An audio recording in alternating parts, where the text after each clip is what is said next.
rẹ́ẹ̀pù lòun o iye owó tó ń gbà rèé o iye tí wọ́n fún rèé o àwọn yòókù rẹ̀ mọ̀ pé wọ́n fẹ́ máa wò pé ṣéèdì ló di ọ̀rẹ́ wa tí fi ń sọ yìí ni àbí kí ló ṣẹlẹ̀ ẹ̀yin náà jẹ́ àjọgbọ́ ká lè mọ ká tiẹ̀ kọ́kọ́ mọ bá a ṣe ń náwó Nàìjíríà iye tí wọ́n fi ń ra newspaper per month Egbo ẹ̀yin tẹ́ wà lókè lọ́hùn lọ́dọ̀ wa ní social media lókè Lágẹ̀lú 96.7 ẹjẹ́ agbọ̀n tí rẹ́ẹ̀pù wa kan sọ àṣírí owó tí ń gbà lóṣooṣù tó tú ẹjẹ́ agbọ̀ over to you ẹ̀yin èèyàn wà lókè lọ́hùn. ọlágbára. I, a member of this house, collect basic salary of 2.5 per month, furniture allowance 7.5 million per month. I, a member of this house, collect basic salary of 2.5 per month, furniture allowance 7.5 million per month, newspaper allowance 1.2 million per month, wardrobe allowance 621,000 per month, recess allowance 248,000 per month, accommodation allowance 4.9 million per month, utility allowance 828,000 per month, personal assistant allowance 621,000 per month. I, a member of this house, collect basic salary of 2.5 per month, furniture allowance 7.5 million per month, newspaper allowance 1.2 million per month, wardrobe allowance 621,000 per month, recess allowance 248,000. I, a member of this house, collect basic salary of 2.5 per month, furniture allowance 7.5 million per month, newspaper allowance 1.2 million per month, wardrobe allowance 621,000 per month, recess allowance 248,000 per month, accommodation allowance 4.9 million per month, utility allowance 828,000 per month, personal assistant allowance 621,000 per month. I, a member of this house, collect basic salary of 2.5 per month, furniture allowance 7.5 million per month, newspaper allowance 1.2 million per month, wardrobe allowance 621,000 per month, recess allowance 248,000 per month, accommodation allowance 4.9 million per month, utility allowance 828,000 per month, personal assistant allowance 621,000 per month. I, a member of this house, collect basic salary of 2.5 per month, furniture allowance 7.5 million per month, newspaper allowance 1.2 million per month, wardrobe allowance 621,000 per month, recess allowance 248,000 per month, accommodation allowance 4.9 million per month, utility allowance 828,000 per month, personal assistant allowance 621,000 per month. I, a member of this house, collect basic salary of 2.5 per month, furniture allowance 7.5 million per month, newspaper allowance 1.2 million per month, wardrobe allowance 621,000 per month, recess allowance 248,000 per month, accommodation. Wàá pa máìkì mọ́ lẹ́nu wọn ò lè pa máìkì o torí pé ó ní òun ó ní háì ó dẹ̀ dákọ̀ rẹ̀ iye tó ń gbà rè ní tó bá fẹ́ ṣẹlẹ̀ kó ṣẹlẹ̀ ẹ̀yin náà lè rójú ẹ̀ ó dé fìlà tó dúró tán pé ní tó bá fẹ́ ṣẹlẹ̀ kó ṣẹlẹ̀ bẹ́ẹ̀ lè máa bá lọ báyìí òun ó sọ gbogbo ohun tá à ń ṣe ní tá a ṣe tí lè fi jó gbogbo ẹ̀ lòun ó tú ta lórí fọ́nìṣọ̀ láàrin oṣù 7.5 million ṣé ń ràga lóṣooṣù ni oṣooṣù ló ń change tẹlifíṣàn 7.5 lóṣooṣù èló ló fi ń ra pépà 1.2 million Lágẹ̀lú látijọ́ àti dálẹ̀ gan-an ọlọ́run lọ́mọ iye tá a ti ná lórí pépà àwa tá n ka news gan-an àbà èló wọn ń ta pépà 250 naira ẹ̀dẹ̀ ń gba 1.2 million lóṣooṣù lórí newspaper bóyá lùjànú ní ka pépà fún ọyá ẹjẹ́ àtúngbọ́ alẹ́ àtúngbọ́ òun ti tú àṣírí yẹn ó ti tún tiẹ̀ ní ka pépà fún ọyá ẹjẹ́ àtúngbọ́ alẹ́ àtúngbọ́. Basic salary of 2.5 per month, furniture allowance 7.5. I, a member of this house, collect basic salary of 2.5 per month, furniture allowance 7.5 million per month, newspaper allowance 1.2 million per month, wardrobe allowance 621,000 per month, Recess allowance 248,000 per month. Accommodation allowance 4.9 million per month. Utility allowance 828,000 per month. Personal assistant allowance 621,000 per month. I, a member of this house, collect basic salary of 2.5 per month. Furniture allowance 7.5 million per month. Newspaper allowance 1.2 million per month. ọ̀rọ̀ wa lénìí ó dàbí ẹni wò pé ibi eléyìí kò nílò pé kò rújú kí lẹ rí sí. atọ́kùn ṣe rí ká má wulẹ̀ sùn fọ pápọ̀ lọ́pọ̀lọpọ̀ jù ká má parọ́ tanra wa jẹ àwọn olóṣèlú wa wọ́n wá míìkì wa ní nàìjíríà ni kò ṣiṣẹ́ faraàlú ẹjọ́ nígbà téèyàn gba 1.2. ọ̀rọ̀ yìí mo fẹ́ kẹ́ ẹ sọ pẹ̀lú sacrifice tí gọ́ọ̀mẹ̀ntì tí president Tinubu tó ní pé time sacrifice la wà yìí pé ká pay sacrifice. bẹ́ẹ̀ni atọ́kùn wọn ò pay sacrifice o sacrifice tó ń pay wọ́n ń pay ẹ̀ sápò ara wọn ni wọ́n ń pay ẹ̀ fáwọn ọmọ wọn àti family wọn ni nígbà téèyàn bá ra newspaper 1.2 million lóṣù ẹjọ́ ṣé gbogbo ìlú ló fẹ́ ka newspaper ni.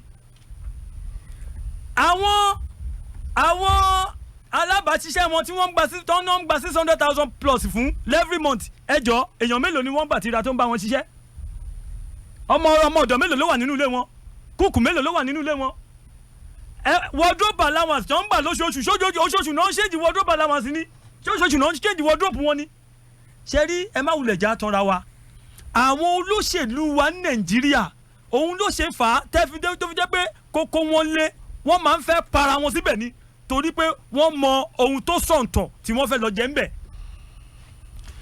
wọ́n gbé rẹ́ẹ̀pù kan wá sí orí ètò ní orí prógáàmù kan nínú nílágẹ̀lú ìjọ kan tó ń parọ́ lára àwọn rẹ́ẹ̀pù wa nípínlẹ̀ ọ̀yọ́ ni tí mi fẹ́ dárúkọ tó ń parọ́ ọjọ́ náà tó ní owó sálárì tó ń gbà kò wọ 1 million ṣe bóun lẹ́nu yìí sọ pé 2.something million. allowances ni wọ́n máa fi gbowó salary ò lè ju bí 600 plus. rárá basic salary ẹ̀ tó pè yìí ní sí 2.something million ló pè náà basic salary tòun tó high basic salary ẹ̀ 2.something million tani wọ́n parọ́ fún tani wọ́n tàn sẹ́rí country ẹ má wulẹ̀ já tọrọ wa tó bá jẹ́ system yìí là ń lò lọ òótọ́ là ń sọ orí afẹ́fẹ́ la wà yìí tó bá jẹ́ system yìí là ń lò lọ tá a change ẹ̀ tá a dẹ̀ change mentality wa tá a dẹ̀ change mindset wa nàìjíríà ọlọ́run nìkan ló wà lọ́wọ́ ẹ̀ tó bá lè dáa.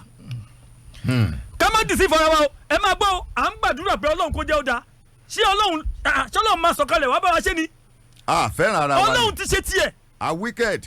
báàtì tiwọn tó yẹ ká ṣe àṣẹ ọlọ́run ò lè sọ̀kalẹ̀ ká wá sọ pé àkó búlọ̀kù lẹ̀ àkó sìmẹ́ǹtì lẹ̀ ànílẹ̀ lẹ̀ àálẹ̀ kọ́lé àwọn oníkọ́lọ́ bá a sọ̀kalẹ̀ kó wá bá a kọ́ tó possible ọlọ́run ló máa rán áńgẹ́lì ẹ̀wà látọ̀run tó máa kọ́lé fún wọn láyé ni. ojú ò ní tì yín. so we don't know what we are doing in this country. ọ̀ya àníyàwó ń lo èbó mo fẹ́ sọ pé bàbá ọlọ́dẹ àníyàwó ń lo èbó over to you.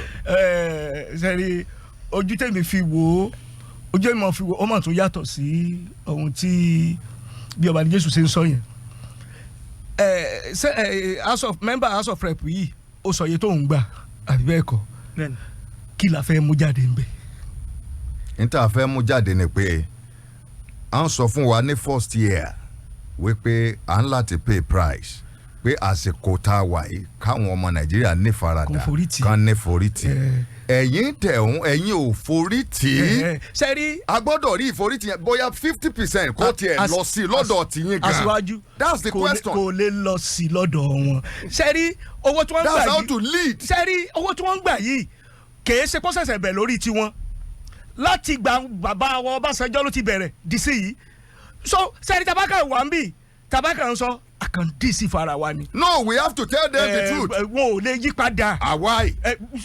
ẹ mọ̀ gbọ́ àwọn sẹ́yìn yí padà sẹ́ni ẹ jẹ́ sòtọ́ kan fún yín sẹ́ni tó bá sọ inú wọn jù ẹ tó bá sọ inú wọn jù wọn ò ní fisi kọmítì tó wà òkè wọn yọ kúrò mẹ wọn yọ kúrò ní kọmítì tó ṣe àríyàsí ẹsẹ wọn ṣe òkè ìgbà tí. ṣé ọmọ tí ò gbọ́ràn ṣé ẹ tì síta ni ẹ mọ̀ bá wí tí ó fi gbọ́ràn ni. àwọn eléyìí ò lè gbọ́ràn sísítà mi ò lè jẹ́ wọ́n gbọ́ràn ẹ mọ̀jà parọ́ tẹ̀ra wa jẹ lórí ètò yìí sísítà tá à ń lò yìí ò lè jẹ́ kó wọ́n gbọ́ràn báwo ló ṣe jẹ́ kó wọ́n gbọ́ràn.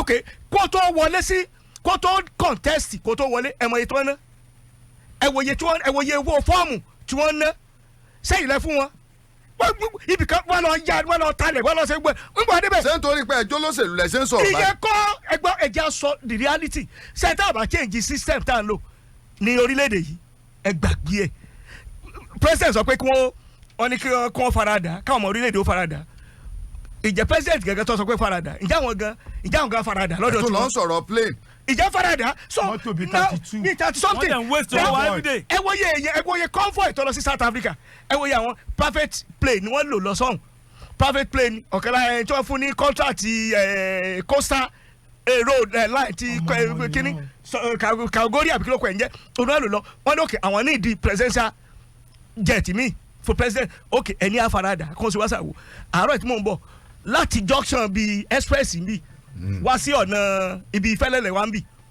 èmi náà pé ó yẹ kó ju bí 50 naira lọ táwọn ọlọ́kadà ọmọ gbé sí 100 naira tẹ̀ bá gbọ́ èyí tí wọ́n náà fẹ́ gbé láàárọ̀ ẹ̀ sẹ́mọ̀ ẹ wò wípé tá a bá ní ká máa sọ a kàn máa sọ látòní di ọ̀túnla mẹ́wàá ìtò lè yí wa padà ní pé ká change system tá à ń lò yìí kò sí lórílẹ̀‐èdè ibi tó ti ń lo system yìí system tá à ń lò yìí ló ti olówó àmọ́ expensive jù Amẹ́ríkà tá a la copy the presidential system Amẹ́ríkà ò lóru system táwa ń lò yìí kò wọ expensive bíi tiwa yìí ẹ rí i pé kí ni wọ́n lọ ṣe ní house gan the house of rep the senator ẹlòmíì kan sùn ní so àní 25 senator tó ní bíìlì ẹyọ kan fọdún kan. kí ló fẹ́ bíìlì kí ló fẹ́ ní mo ti sọ lórí ètò yìí ẹn tó jẹ́ gbọ́dọ̀. they are just representing I don't know. kò sí nǹkankan ìtọ́ tó bá ti lè wọlé báyìí.